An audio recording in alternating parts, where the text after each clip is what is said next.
Hello, Calc 2 students. This is your third video to replace Monday, November 15th lecture. This is on section 9.4, comparison tests.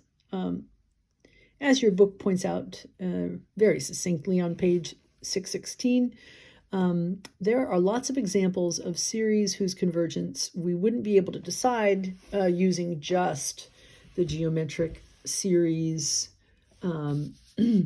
just the integral test, and I include p-series, by the way, in the integral test, and telescoping sums. So we can increase the number of sequences or series, whose convergence we'll understand completely. We can increase that number of our repertoire with those series exponentially if we use these two comparison tests. One of them is the direct comparison test, and the other one is the limit comparison test. So I'm just putting them right here together so you can compare them. What's the difference? Well, in the direct comparison, you have to make sure that this inequality is satisfied. Get some more light on this issue. You have to make sure that you have two series of a sub n and an b sub n, and that you can get this inequality satisfied. So for both of them have to be strictly positive, and the a sub n has to be less than or equal to the b sub n. Okay? And they say, oh, that has to be true for all n. Well, not really. Remember, what happens in the tail of a series determines everything about its convergence. The head of a sequence is just some finite add-on. So if you can get the tail of a series to converge, that tells you that the whole thing converges to some finite quantity, right? So we just need to make sure we can do it for all the positive integers after some point. Okay. What do we have to show? The preconditions again are that you have to have this inequality satisfied.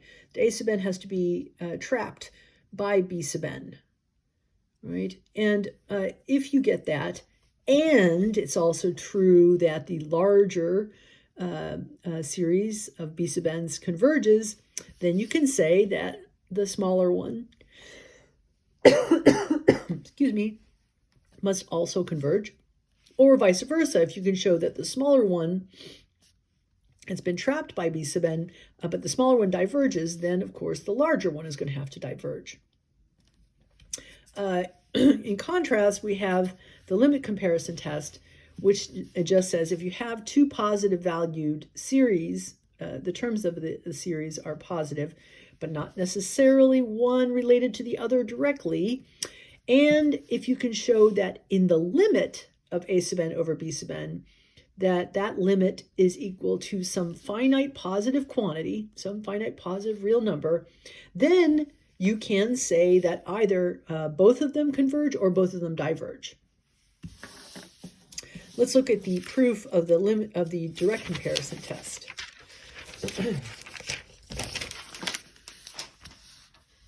So again, the direct comparison test says if you can find a sub n that are trapped below the b sub n, and both of them you see are above y equal to 0. So that's that condition there, sort of physically, graphically represented. Again, for all n greater than or equal to some m, right? So once you get past some point, the tail of these two series are acting this way. Could be doing all kinds of crazy things out here, but once we get to the tail, if we have that, and you have that the bigger one converges, then the smaller one converges. Or if you have that trapping look, but you are able to show that a sub n diverges, then b sub n is going to diverge. Well, let's look at the proof of the first part, that if the b sub n, the larger one, converges, then the smaller one, a sub n, is going to converge. So we're assuming that the b sub n, the larger one, does converge, let's say, to some finite number L. Consider the nth partial sum for the a sub n series. S sub n equal to the sum of the first n terms. Because all these ai are positive, remember they insisted that all the a sub n be strictly greater than 0, then the sequence of partial sums is monotonically increasing. Okay, but because the sequence of partial sums, each partial sum is less than or equal to the infinite series of, is less than or equal to the nth partial sum for the b sub i's. Remember, all the a sub i's are less than the b sub i's. Then it's going to be true that this infinite series is going to be less than or equal to this finite quantity. In other words, that the sequence of partial sums is not only monotonically increasing, but it's bounded. So therefore, you know the drill. By the completeness axiom of real numbers, if you have a bounded monotonic sequence, then it must converge to some real number. Let's call it k. So the series, therefore, the series a sub n is also converging. So that's QED for part 1. Hey, we're using our logic again. Part 2, that if the a sub n does not converge, implies that the b sub n cannot have converged. Oh, well, so just by the contrapositive, we have the second part. That is, if the a sub n's, the ones that were trapped, are diverging, that forces the b sub n to diverge also. Alrighty. So here's a question for you, question 12. Consider these two series. Which one should be a sub n? Which one should be b sub n? So that the preconditions of the direct comparison test are satisfied. For your choice, please explain why that condition is satisfied. So you did the legwork, the algebra, that shows that the condition is satisfied. Okay? You have to choose which one is a sub n and b sub n first. What will come up is this more general concept. And that is, as you can see, so this is another question for you here. Question 13.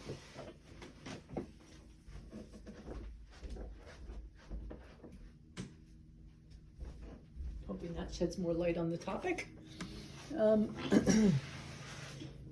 Let's see, I can move this light around a little bit here, make it a little bit better. Really, I don't know. Is that better? 6 one, half dozen in the other. Okay, so in general, if A is between 0 and B in this order, then what is the correct inequality to put in between 1 over A and 1 over B? Answer that by just putting in, rewriting this statement with the correct inequality. And then question 14 will be to explain your reasoning in question 13. So as an example, of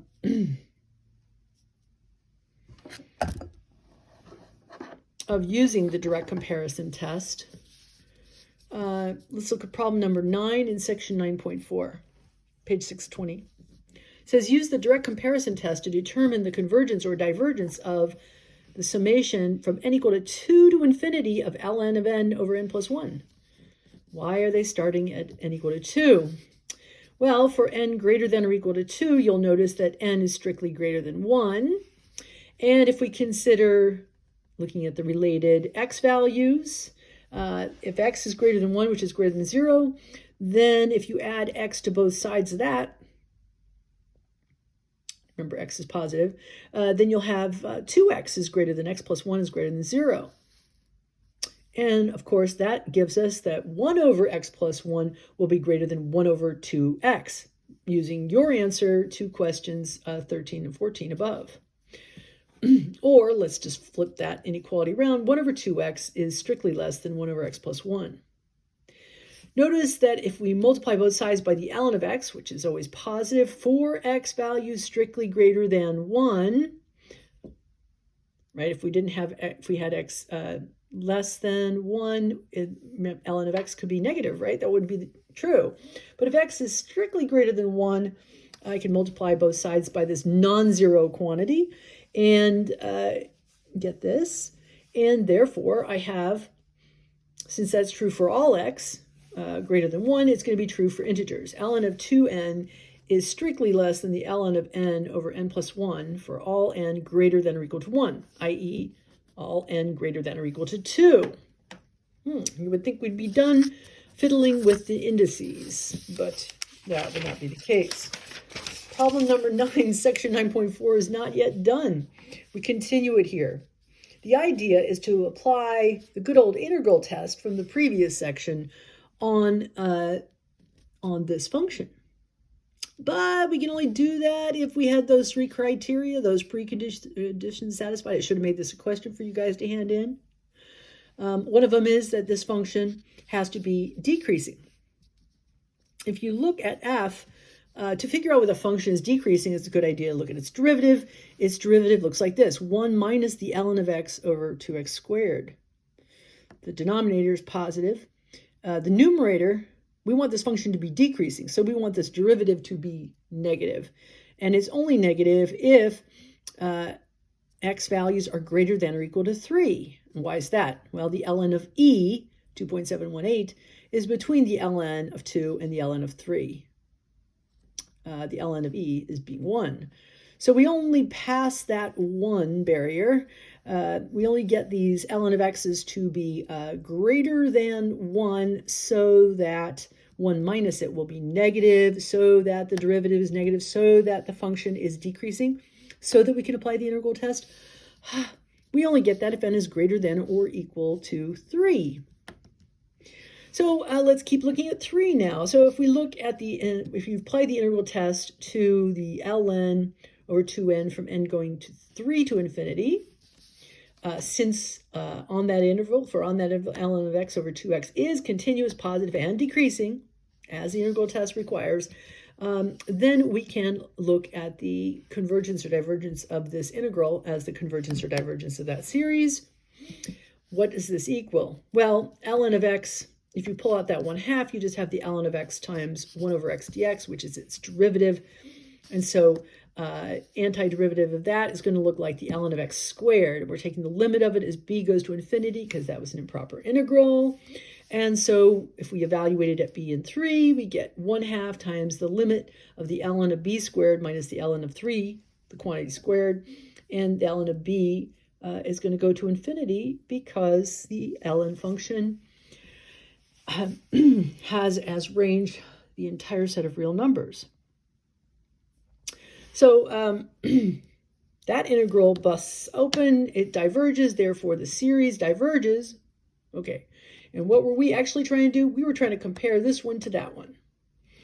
And we had, in the previous page, finished with the inequality that the ln of 2n, ln of n over 2n was strictly less than the ln of n over n plus 1. And yet we got to show that the series based on adding up these terms diverges. So that's going to force this guy to diverge by the direct comparison test. Whew, that was involved. Maybe we should have used the limit comparison test instead. What is the limit comparison test? Well, we've already gone over it, but let me restate it here. So if you've got two sequences and both are positive, and you can show that their limit of the ratio of the two of them is finite and positive, then you could say they either both converge or diverge. So we start trying to, maybe we should have used that on this problem instead. Maybe we could compare the ln of n over n plus 1 to 1 over n plus 1, right? We already know that the summation of 1 over n diverges, right? But if we try to take a limit of their ratios, we are looking at the limit of the n plus 1s are canceling, but I have the ln of, and that's infinity. That limit's not finite. It's got to be a positive and finite limit before I can use the limit comparison test.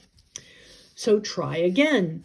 However, if we let a sub n equal to the ln of n over n plus 1 and b sub n equal to the ln of n over n, notice that the limit of the ratios of a sub n to b sub n turned out to be the ratio of n over n plus 1.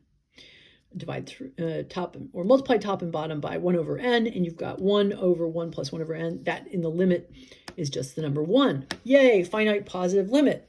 So this series, the ln of n over n plus 1, will converge or diverge as the ln of n over n. Where have we seen that before?